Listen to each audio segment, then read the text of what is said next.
Welcome to another Todd's 2-Minute Tech Tip Tuesday. Brought to you by the National RV Training Academy, the largest hands-on RV training academy in America. Hey, before we get to the video, which I know this is the reason why you're here, go ahead and hit the subscribe button. That way you don't miss anything. Hit the subscribe button now. Thank you. Now, back to our Tech Tip Tuesday. All right, sometimes there's a product out there that is so daggum good, you decide to sell it yourself. I'm going to do the second part of the Lumasafe. Now, this is that UV light for your air conditioner. So let's go ahead and talk about that. Now, if you watched any of my tech tips, when it comes to air conditioning, I will tell you airflow is king, right? We're trying to pull the heat out of the RV through the air conditioner and get the heat outside, and it's all about airflow. The problem that we have is we get all that dust, and then from that dust, we also get, just different organisms that grow. Well, on your evaporator coils, it's potentially a cesspool because when you get warm, humid air hitting a cold surface, you get condensation. Well, that condensation, depending on where you're at, stays on there, and that's a breeding ground for everything that's actually touching those coils. And this is why you change out your filters from time to time, but your filters don't stop a lot of those things.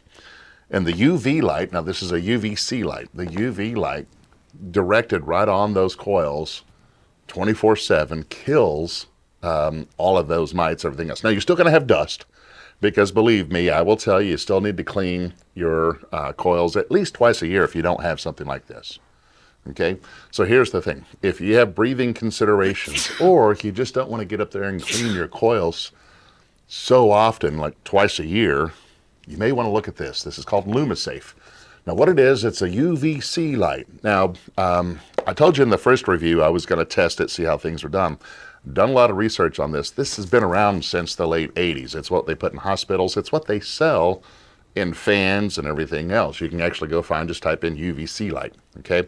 What makes sense to me is to put it in the air conditioner because, of course, that's typically on and we have the most volume of air going across it. When you buy a simple tabletop fan or something like that, it doesn't move the same amount of air, so it doesn't provide the same effectiveness. Now, with the UVC light, there are some considerations, right? You never want to look directly at a UV light. No, Harry, no! Don't look at the light! I can't help it. It's so beautiful. And of course, you don't want it exposed to your skin. It's a simple device that we have that we put inside the air conditioner. I'm going to show you a couple places where to put it. They have these wonderful tabs that you can move around depending on your air conditioner's needs. It plugs directly into 120 volts. It does have a little transformer in here that steps it up to the proper voltage. Honestly, about once a year, you just change out the bulb and have all that there. But this right here will help reduce the number of times you need to clean your coils, keep those coils cleaner so you can get better airflow, right? And of course, if you have any breathing considerations, right, rather than using filters, HEPA filters, the Herm filters, let that airflow come on through and let the Lumasafe take care of your coils. So let's go ahead and look at how to set these up. I'm going to cover the two major designs out there, and that's going to be when it comes to air conditioners. We'll look at the Coleman, and then, of course, we'll look at the Dometic. So let me go over there and grab those, and I'll show you where to put them. All right, so here we have the lower control unit. I want you to think the air conditioner sits right up top, but it's hard to actually give you a full viewpoint with the air conditioner sitting up top. So this lower control unit actually sits in the attic space between the air conditioner and, of course, your ceiling. So this is the area here. And on a Dometic Brisk 2, of course, which is the most common air conditioner out there, you do have a box right here where the 120 volts comes in, and, of course, you have your control units in there. It's a perfect place to go ahead and set the UV light here. Now, let me tell you about the UV light again. We never turn this on when we're around that. That's one of the biggest cautions. We don't look at the pretty blue, right? It's kind of like an insect, right? You just get sucked right in. Well, it's bad for the eyes, bad for the skin. So we set this up with no power on, but the location can be right on top of this box. Now, yes, the box from time to time does need to come off. Remember those tabs I was telling about? They come right off. So you can actually set that on there. The UV light shoots up towards your evaporator coils, which is sitting right here. Okay, you do need to have a qualified individual go ahead and hook this up to the 120 volts, which is located right here in the box. So this is what we would have for the Dometic Brisk. So now I have in front of me the upper shroud for a Coleman. And typically, again, you'll still have your control box coming in where your 120 volts comes in, and then, of course, all your mechanics coming out. The evaporator coils sit right here in proximity. I had to flip this upside down, but again, we're going to use the box itself to actually connect this. Okay.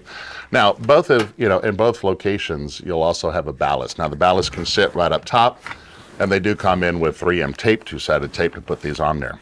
Again, don't look at the light. Don't be attracted to the light. Of course, don't even set this up with the power on. Make sure the power is off. And again, the location for the 120 volts is conveniently located right inside the box. All right, so that being said, yes, it is something that I'm actually recommending for everyone. Is it for everyone? Absolutely not, right? It's going to be for the individual who maybe is in the South where having a lot of humidity is a consideration, understanding that those coils never get dry in high humid temperatures. If you have breathing concerns, or if you just want the peace of mind of having your coils a lot cleaner. Again, it's not going to stop dust from forming on there. You do need to clean that. But probably what you don't know is that whenever all those organisms get on there, they grow, right? They reproduce and everything else. And this UVC light basically damages the cell so it can't reproduce. It just simply dies, and all that you have is dirt. And if it can reduce the number of times you need to get up there each year to clean your coils, heck, maybe even go beyond a year, then of course the product would be for you. So the review would be based on, is it effective? As there's enough data out there that you can see hospitals use it, water departments use it, the post office department use it. It's not as powerful as those because there's people that will ask. One of the reasons I put out the first videos, looking at the questions coming in.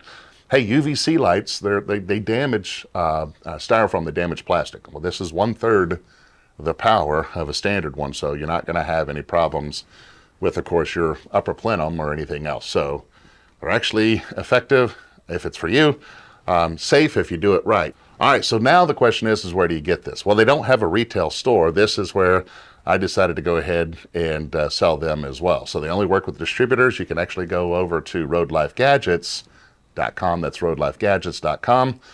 These are the tools that I endorse, so if it's going to have my name on it, something I endorse, obviously I know that it's going to work. That's roadlifegadgets.com.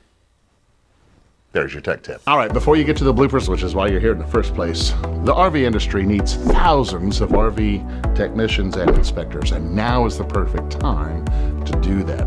If you want to make more money or have more control over your time, go ahead and click the link below. Or if you just want to learn how to fix your own RV, got something for you there. Head over to rvtechcourse.com and get started today. Now for the reason that you're at the end of the video, roll the bloopers. This is where, right back here is actually where your, I said actually, I gotta stop that. And on a Dometic Brisk, let me do that again. All right.